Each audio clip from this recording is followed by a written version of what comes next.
Thanks so much. And we've got some big delays if you're heading for the Patello Bridge. It's best avoided. Northbound, we had an earlier stalled semi on the bridge deck, and it never really recovered. That first big wave of volume for the morning commute hit at the same time.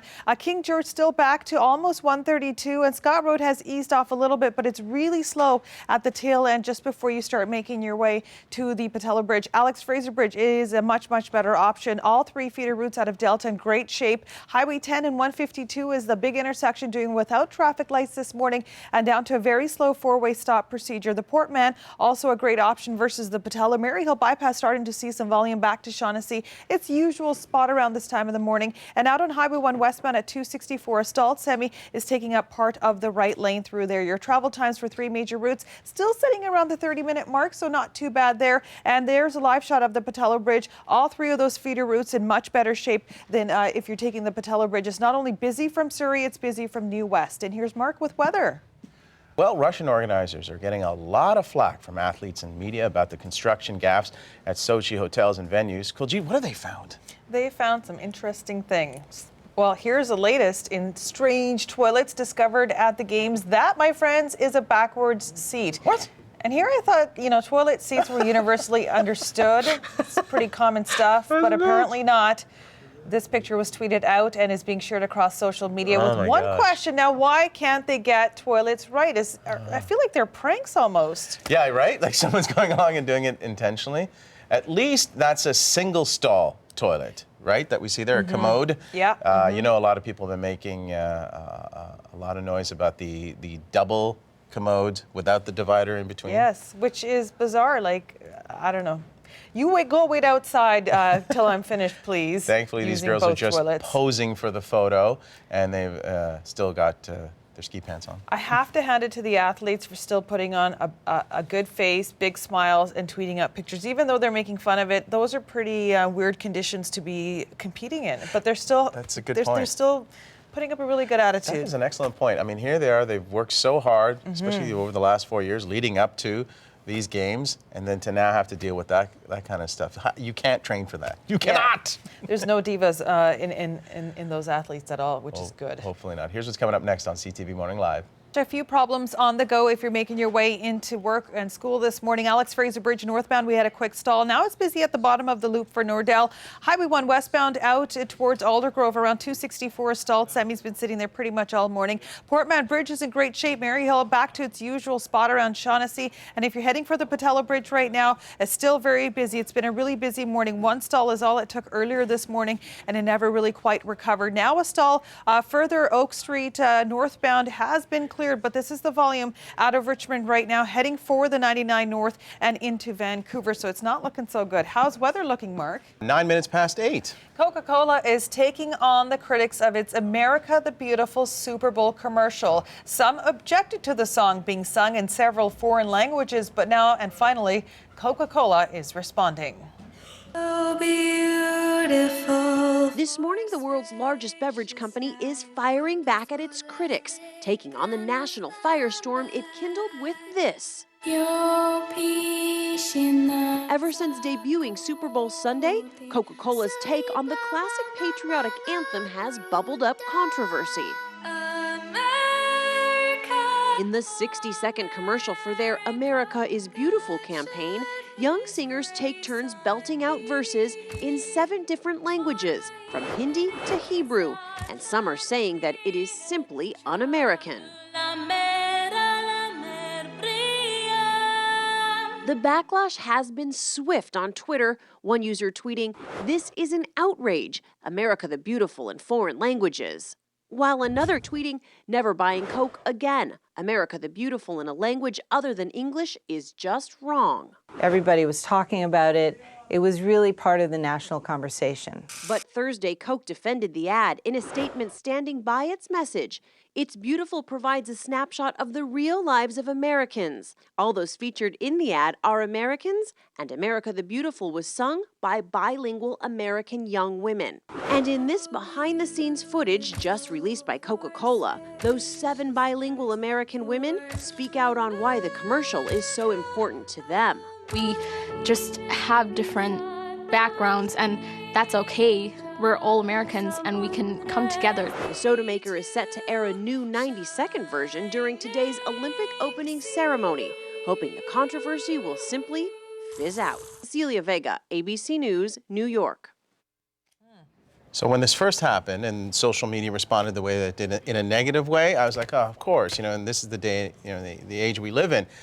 But in a way, I'm glad it happened because it prompted Coke to have that response, to find out a little bit more about those singers. So in the end, this is, a good thing. It's a good thing, but it also made me realize watching that, I think we here in Canada, especially in Vancouver, we're so multicultural that to us is like, well, why wouldn't you want to do a commercial like that? We take it for granted, and perhaps we hear those languages all the time in a bus, outside, on the streets. It's great. Absolutely. Let us know what you have to say on the subject. We always welcome your comments at CTV Morning Live. Is our Twitter handle and our Facebook feed as well. Kuljeet, I am looking forward to this next interview that we have coming up. Our Interrupted Fairy Tale is the name of the book. Thanks so much. A number of problems on the go if you're making your way through Surrey. 160th and 104, serious accident at that intersection. Maryhill bypass eastbound had a stall at Shaughnessy. Busy to the number 1. Portman itself is in good shape from Langley and Surrey. Alex Fraser, volume has been really easing off, especially for Nordell. You're in really good shape through there. The Patello Bridge still pretty busy for King George. Scott Road has eased off, and Burnaby Marineway westbound at Boundary, they have a stall. Delays for Vancouver downtown. If you're taking Hastings, it's all blocked off just near Main Street because of wires that came down. Brevard Street Bridge, of course, has northbound roadwork delays. If you're heading out of Richmond right now, Oak Street northbound at 33rd, a brand new stall there. As you can see, lots of cars through that area, and it's getting pretty busy. Mark, how's the weather looking? Thanks so much, Mark. It's 8:10. Well, there's a new development in the investigation into the death of Philip Seymour Hoffman. Police have determined that one of the men arrested for dealing drugs was, in fact, connected to the actor. This morning, police investigating the death of Philip Seymour Hoffman are turning their focus to this man. Suspected heroin dealer Robert Weinberg was arraigned on drug charges in New York City overnight.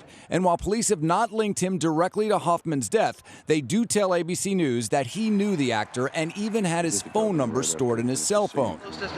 Weinberg, seen in this YouTube video, is an accomplished saxophone player who's reportedly played with David Bowie and Amy Winehouse.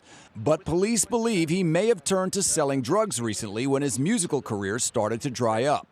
Police received a tip that Hoffman bought drugs at this apartment and arrested Weinberg Tuesday night. 2 other suspects at the apartment are also in custody this morning, their lawyers calling them scapegoats. Weinberg's lawyer telling ABC News, "We are very confident that there is no connection between the charges brought forth against my client and the death of Philip Seymour Hoffman." Meanwhile, officials revealing an autopsy report on Hoffman's body is inconclusive and that more testing will be needed. Overnight, this picture released of a somber-looking Jennifer Lawrence returning to the filming of the final Hunger Games film. Word now that filmmakers will use digital imagery to insert Hoffman into the scenes he had yet to shoot to avoid having to drop him from the script. This as so many continue to mourn his death, and the lights on Broadway were dimmed in his honor. Tremendous loss there. But So sad. in addition to the Hunger Games films, he has other films that he completed that will be coming out slowly. So, and will of course continue to stay on top of the investigation as well. In the meantime, it's 12 minutes after 8. Here's what's coming up next. The Vancouver Opera is coming to Surrey. We'll give you a sneak peek when CTV Morning Live continues. Stay with us.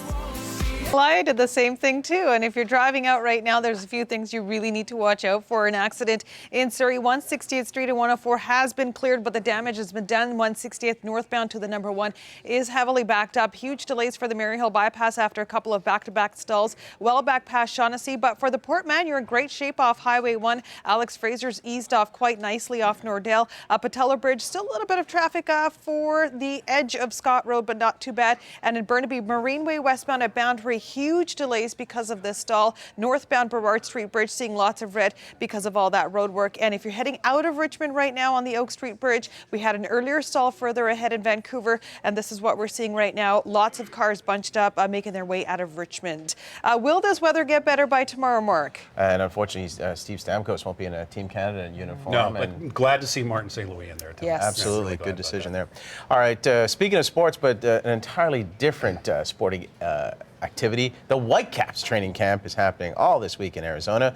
Let's go to Casa Grande and check out what CTV Sports anchor Perry Solkowski has for us today. Oh, good morning, my friends. I thought we'd show you some nice flowers here that are in Arizona. There's a lovely fountain, And I want you to know, this is the 4th year we've been here. Behind me, there's a fence. Behind that fence is the pool. Now, how often do we hear, oh, you guys are going to Arizona, you'll be heading by the pool? Not once. Not once in 4 years have we been near the pool. I'm in shorts, but I'm just being a Canadian about it. It's not nice here. You know what has changed in 4 years? My hair. I don't have as much. But I tell you what, if you want good hair, really good hair, young kids who are rocking incredible hair, the Vancouver Whitecaps, and this report brought to you by Bell, have all that and more. It will be a team with a youth movement. Young, quick, crazy about their coif. Some Whitecaps are downright dangerous with their dues. It's my afro. Like, no one really ever seen my afro because my ear is always done for the game to the most part. But sometimes I just want to let it all out. Russell Tybert got plenty of attention last year because of his hair. New season, new ways. This look in the morning and this in the afternoon. So confident that. Kid, can I talk to you about your hair? No, my hair speaks for itself, thank you. No interview. But what's it saying? What do you make if you were to give me the opinion of what Russell Tybert has going right now? I can see what he's trying to do. It's just at the midpoint right now. He's not finished yet, so What's he trying to do? I don't think I can tell anyone yet. I think it's kind of for the home opener, so you'll have to see. Eric Hurtado seems to have put the most thought into his lid. I had this back in college, and thought I'd do it again. My hair was getting long, and I really needed to cut the sides. I need to line it up a little bit right now. I'm going to do that later on today. Goalie David Ousted has been there, done that. Got a game tape to show it. I heard a lot about my hair last year, so I cut it now. It's a bit shorter, so I might not fall in that category great hair anymore. All this and our new head coach, Carl Robinson, who's heard hair talk before because of a low-line look. I've heard it many times before, yeah. In football, you pick up a lot of nicknames and you pick up a lot of abuse when you're playing, and that's one that's been levied at me a few times. What do they call you? I can't tell you what they call me because then you'll start jumping on it. Football fashionistas, if their style of play is as good as their hair, could have some permanent fun at BC Place this year.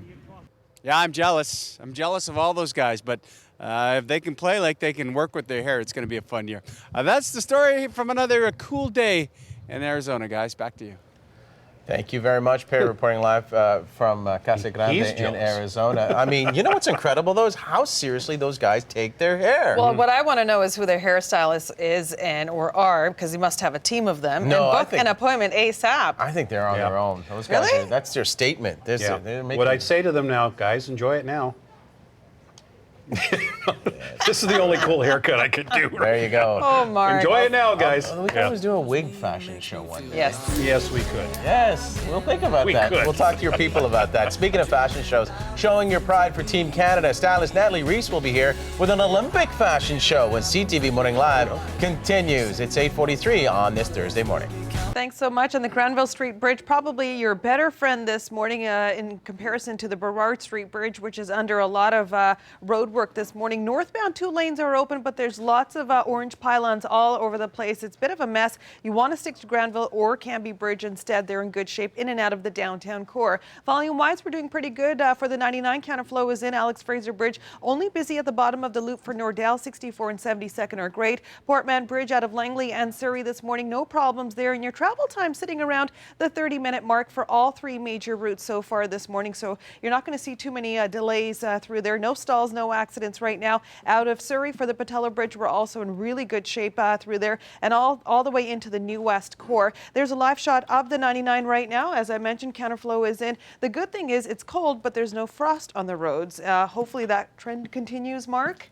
Thanks so much. So far, so good in the Lower Mainland. No stalls, no accidents. Volume is building on some of our major routes, especially for the Alex Fraser Bridge at the bottom of the Nordell Loop. And if you're heading north between 64 and 72nd, it's stop and go all the way until you get to that bridge deck. Portman Bridge in great shape, as is the Maryhill Bypass with its regular volume for this time of the morning. Counterflow in for the 99. Massey Tunnel's in great shape as well. If you are heading into the downtown core, keep in mind Burrard Street Bridge, all that road work has started. Northbound, there are some delays. There's a lot of orange cones that have fallen all over the place. They're kind of scattered. Granville can be much better options. Oak Street Bridge out of Richmond this morning is doing pretty good. Not as slow as it was this time yesterday morning. So it's a good option. If you do want to take that, you can go ahead and do that. Highway 1 westbound through the Burnaby stretch. Still lots of space between cars. You're not going to see any problems through there. And your North Shore Bridge is also in really great shape for the Cassiar Ironworkers and the Lionsgate Bridge this morning. It is a little bit cold out there, but not as frosty as I was going to think it was going to be, thankfully. Thanks so much, Mark. It's 6:38. And as we know, the eyes of the world are on Sochi for the Winter Olympics. But one family in Minnesota has their very own version of the Winter Games right in their own backyard. And it's all thanks to an industrious dad. Oh my God! Oh! Whoa! Big train, big train! We're having fun, right? Mm-hmm. Dana Schmeich spent several hours shoveling a track and building up the walls to make this incredible backyard luge. The track spans about 130 meters. The ride is a thrilling 45 seconds long. As you can imagine, the backyard is now a pretty popular spot in the neighborhood. Look at that. Pretty cool, right? Very cool. I was just going to say there must be a lot of requests for play dates at that house, right? Exactly. Hey, can we come over? Yes, and bring your own GP, bring your own GoPro, so you can chronicle the whole event too. So that's one of the things you miss living here in the Lower Mainland, but that's okay. You can watch it on TV and it's just as good. I'm totally fine with no snow in the Lower Mainland. 6:39. Here's what's coming up next on CTV Morning Live. One big drugstore chain is ending sales of tobacco. BNN's Michael Kane has details in business news.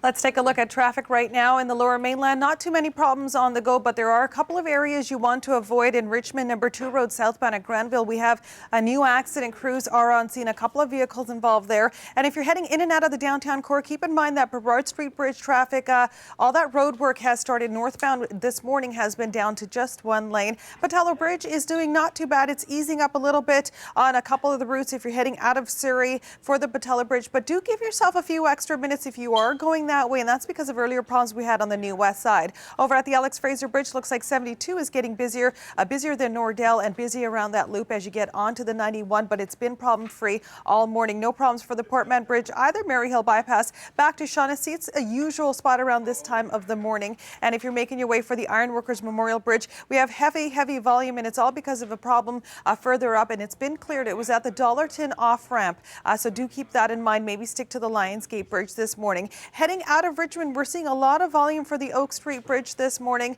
and you might want to skip on over to the Knight Street Bridge instead. The 99's been in really good shape at the Massey Tunnel. Again, it's been problem-free. Amer?